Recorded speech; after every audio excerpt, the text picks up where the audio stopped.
Hi, welcome to the podcast for When the Curves Line Up for June 30th, 2023.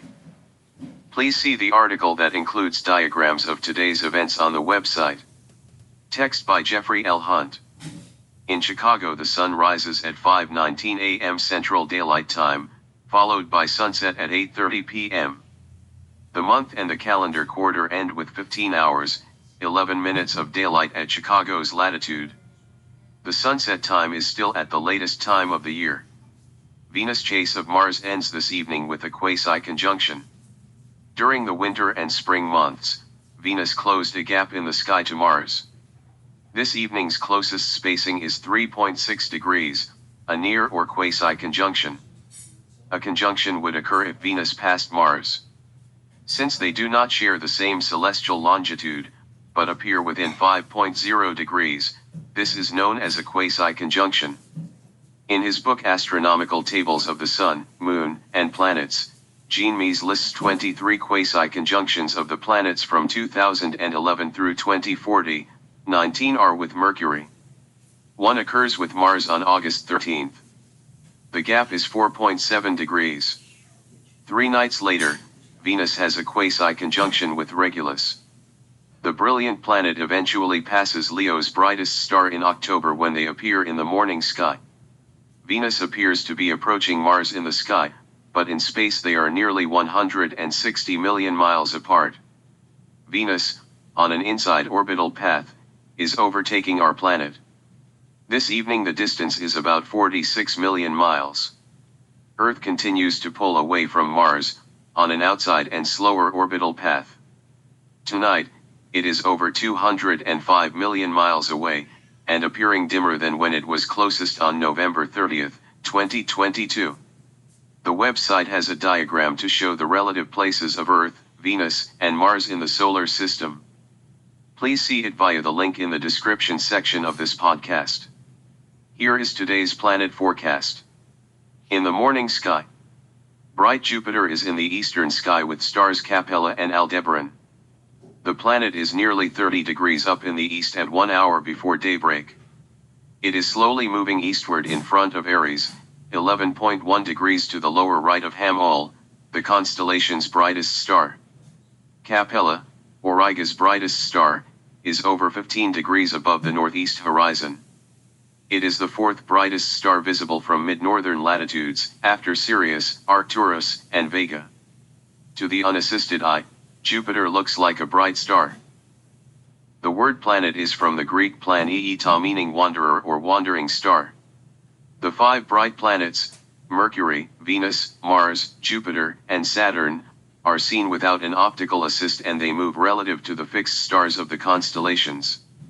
Add in the Sun and Moon and 7 celestial objects have the power to move compared to the starry background, although the Sun's motion through the stars reflects Earth's revolution. The planets do not appear in the brightest stars list. While they resemble bright stars in the sky, they are worlds that revolve around a central star and they shine from reflected sunlight, while the stars are distant suns that make their own light. Through a binocular up to 4 of Jupiter's largest moons are visible.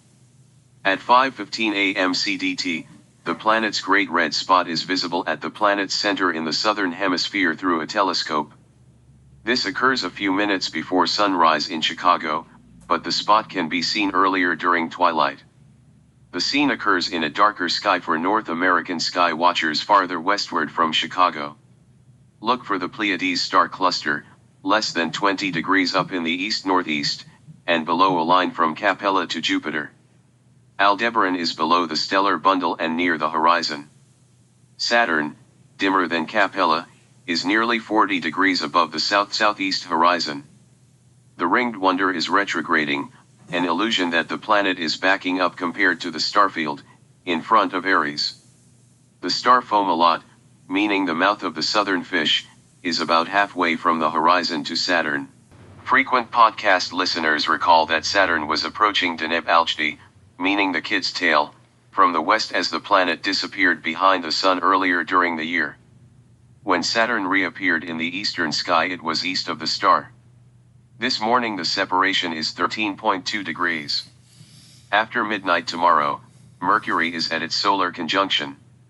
Technically, it is still in the morning sky today, but it rises only 8 minutes before the sun. In the evening sky, the Venus-Mars quasi-conjunction occurs this evening as described earlier. Brilliant Venus is that bright star in the west after nightfall. 1 hour later, the planet is less than 15 degrees above the west horizon. The planet is setting earlier compared to the sun, losing 3 to 4 minutes of setting time each evening. Along with Venus, Mars is in front of Leo. The red planet is 3.6 degrees to the upper left of Venus and 5.9 degrees to the lower right of Regulus. Watch the planets appear to converge on Regulus. Mars passes the star on July 10th. Venus does not reach Regulus, but a quasi-conjunction occurs 6 nights later. The 3 objects are gathered closest on the night of July 9th, when they appear in a circle that is 4.7 degrees in diameter. This is easily visible through a binocular. Scout out a clear western horizon to spot this gathering. This evening the gibbous moon, 92% illuminated, is low in the south-southeast, 3.1 degrees to the upper right of Antares, the Scorpion's brightest star. In this bright moonlight, a binocular is needed to trace the head and body of the celestial arachnid. The tail curves below the horizon, reappears, and ends with Lisith and Jola, the tip of the tail and stinger, sometimes named the cat's eyes. The moon is at the full, buck, moon phase at 6:39 a.m. CDT on July 3rd. Continue to watch the celestial dance in the western sky with Venus, Mars, and Regulus. Thank you for listening. Please read the articles at whenthecurveslineup.com.